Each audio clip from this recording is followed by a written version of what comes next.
You are listening to the Business Leadership Podcast with Edwin Frondozo.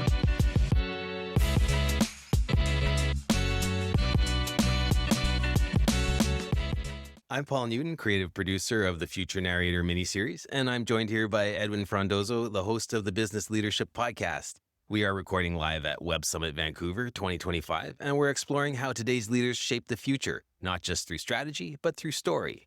We believe that a strong point of view is what inspires communities, builds movements, and cuts through the noise in uncertain times. So let's dive into this conversation. Today's guest has turned sustainability into both a business model and a personal mission.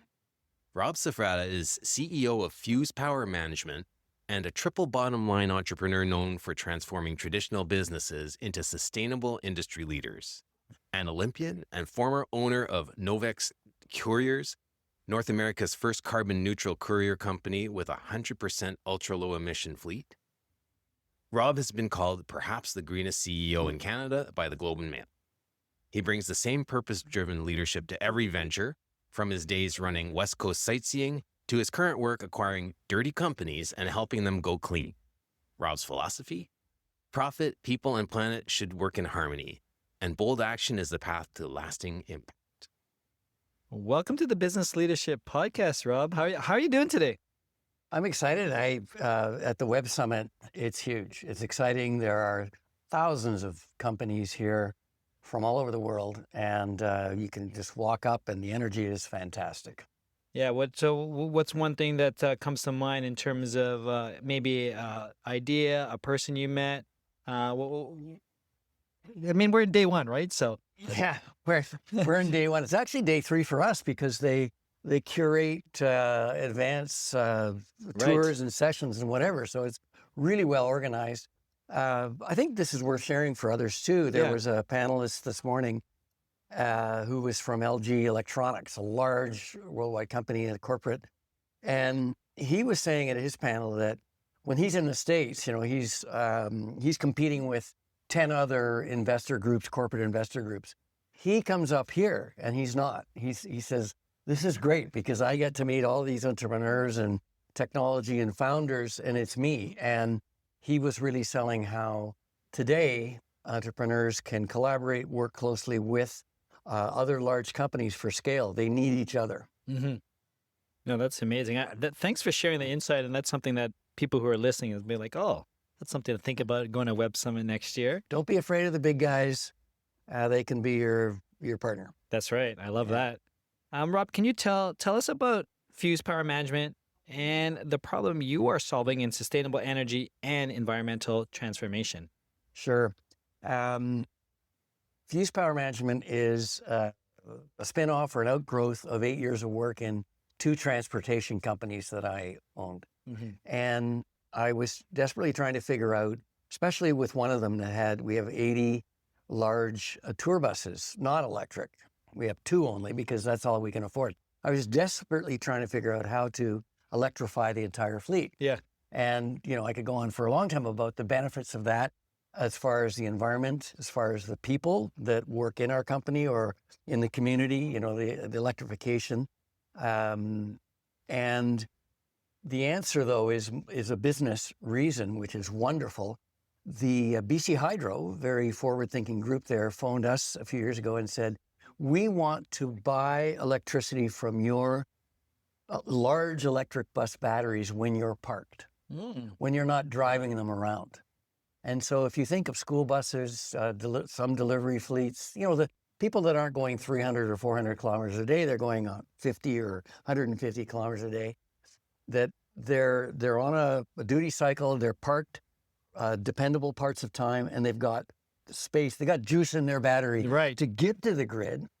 And you say, well, they get power from the grid and they give it. So where's the deal? Where's the win? The deal is that they give it when the grid really, really needs it. And therefore it's incredibly valuable, not just backup or emergency. I'm talking about every day.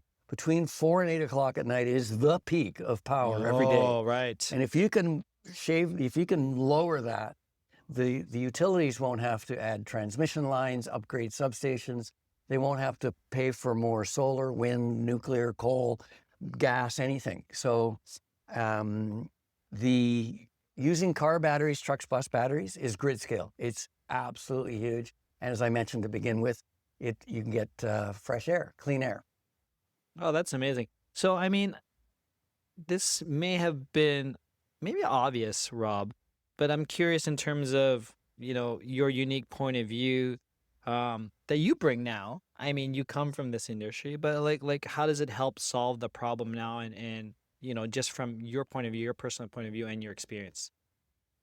Well, this one's pretty obvious. I think listeners will have read that we need a lot more electricity in the future. However, it's not always true. With what's called vehicle to grid, so power from vehicles to the grid, V to G, there's a study in the UK shows that they'll need 25 gigawatts more power by 2050. Okay? But with vehicle to grid and smart charging, they'll need 6.5 gigawatts, less than they produce today. So what if in every province, every country, you didn't actually need more power? You just managed when you use it better. You flattened all the curves.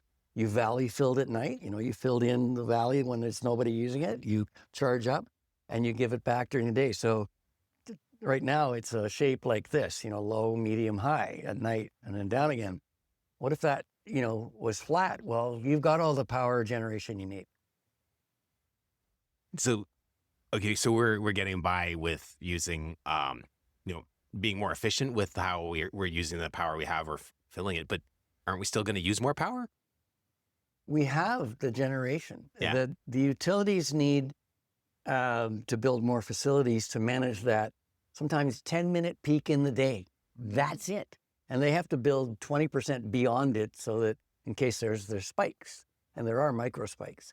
So again, I'll go back to it. If you just bring that down, you've got lots of energy available from other places or at night and stored to solve everyone's needs.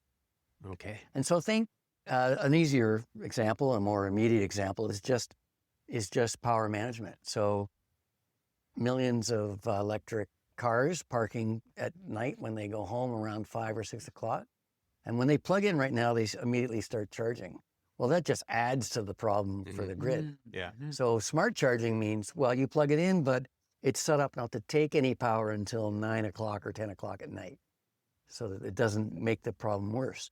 What if instead they were all giving power until 9 o'clock at night and then charging? So I try and find 15 different ways to say that, but the study that said they'll need 25 gigawatts, but no, they'll need 6.5 gigawatts less than they make today.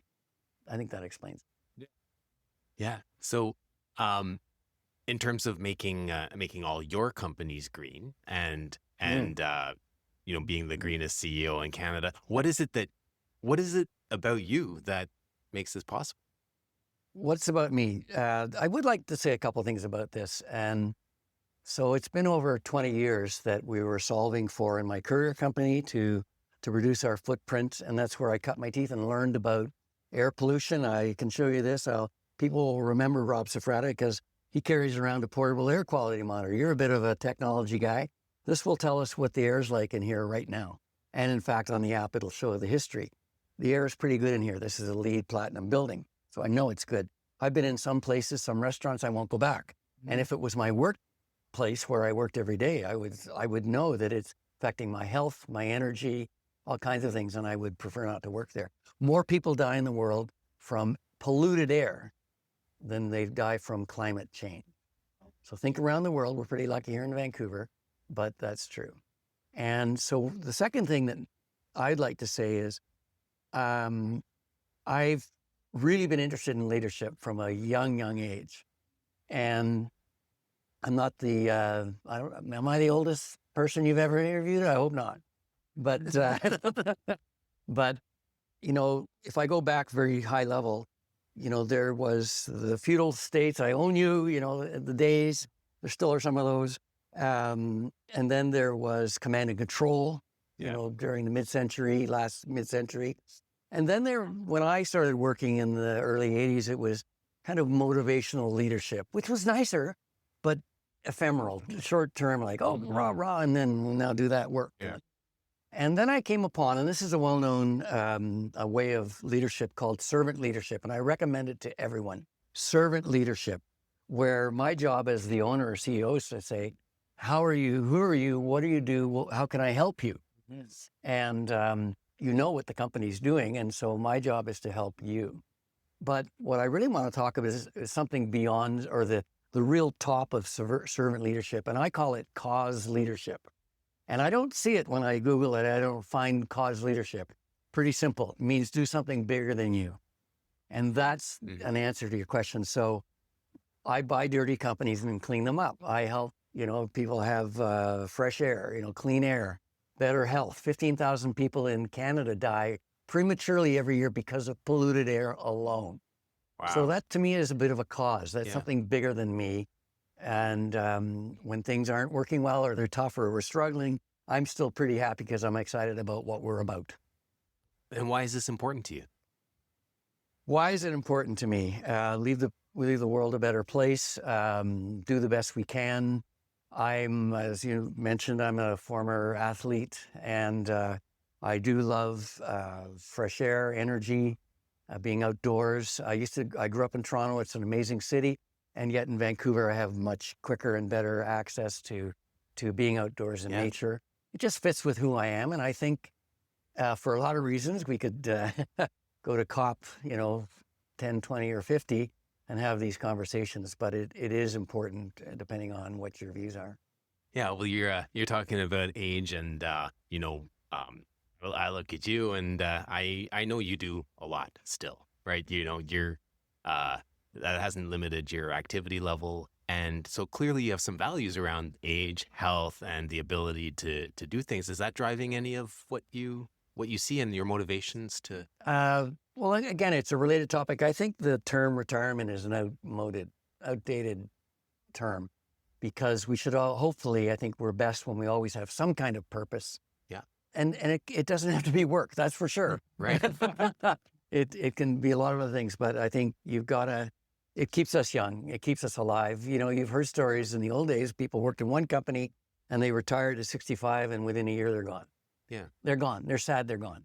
And so we need to find and know our cause, our purpose, and that's what you're doing. That's the definition of Future Narrator.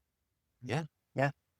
Yeah. And so, I mean, your story you're telling, it's different than the stories that we know about work. It's different than the stories we know about the life cycle, like of, go to work, retire, be a retired person. Like what is the story?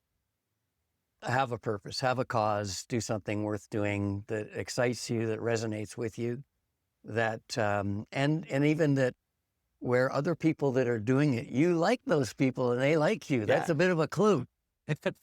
You speak a similar language. Doesn't mean you only stick with them, but that's, you need in causes, I think you need a bit of a choir to sort of care and feeding of each other and all that. And that's really a great way to help achieve things together.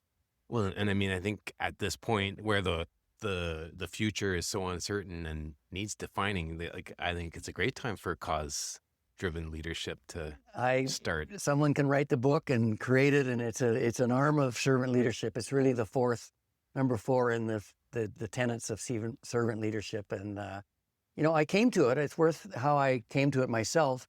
I was at a conference many, many years ago with a fellow named Lance Secretan, and he wrote a book about the great leaders in the world. And what he did is he wrote it kind of backwards. He said, well, Gandhi, Mother Teresa, Martin Luther King, a couple of others, what was their leadership style, so to speak? No, they represented a cause, and people flocked to that, something that was bigger than them and was self-evident. You don't want to write that book? Well, he did, and I just termed it cause leadership. But yeah, okay. Well, I mean, I don't look like a writer to me. No.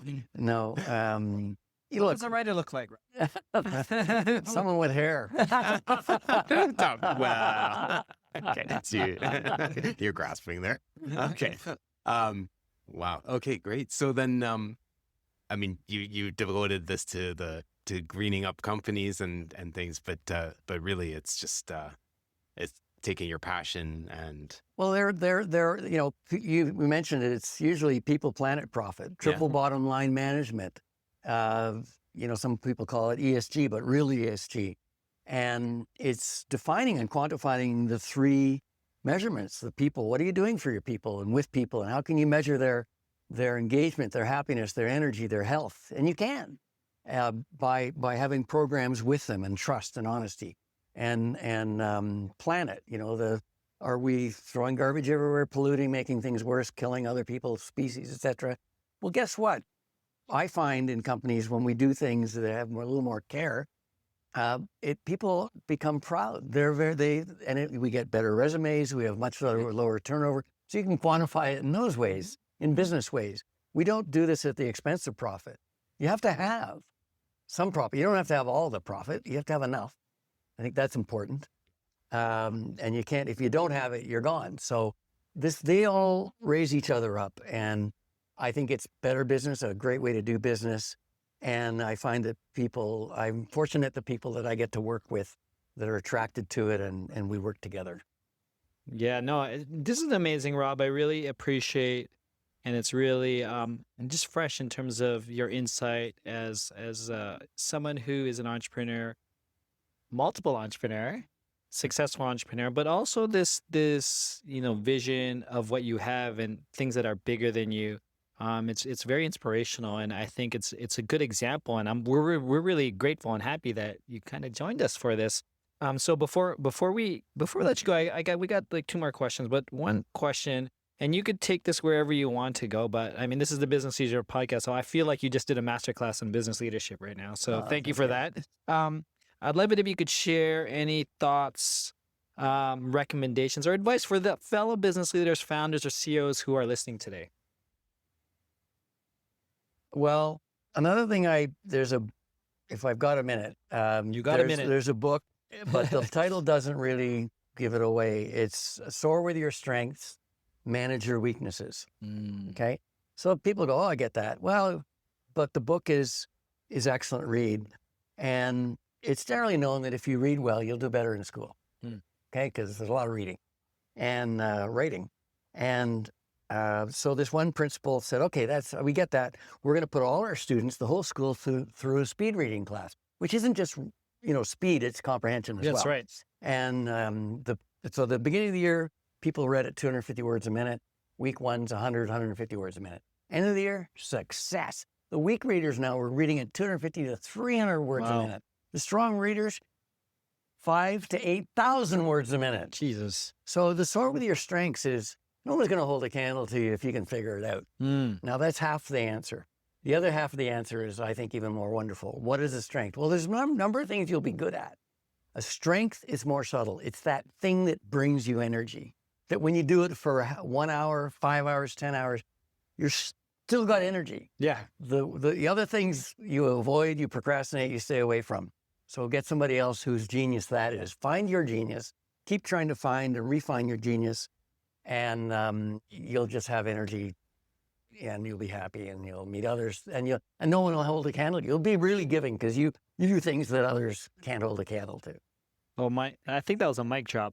If that was a mic drop, in terms of anything around, I mean, I don't even know how to finish that, but that was amazing.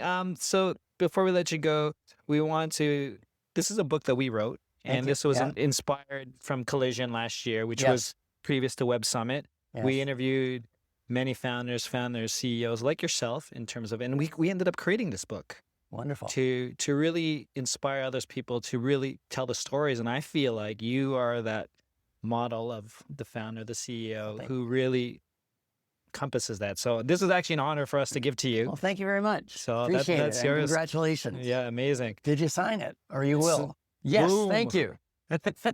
Thank you. Rob, it's been an absolute pleasure, and thank you for joining us on the Business Leadership Podcast. Well done. A pleasure. Thanks a lot, guys.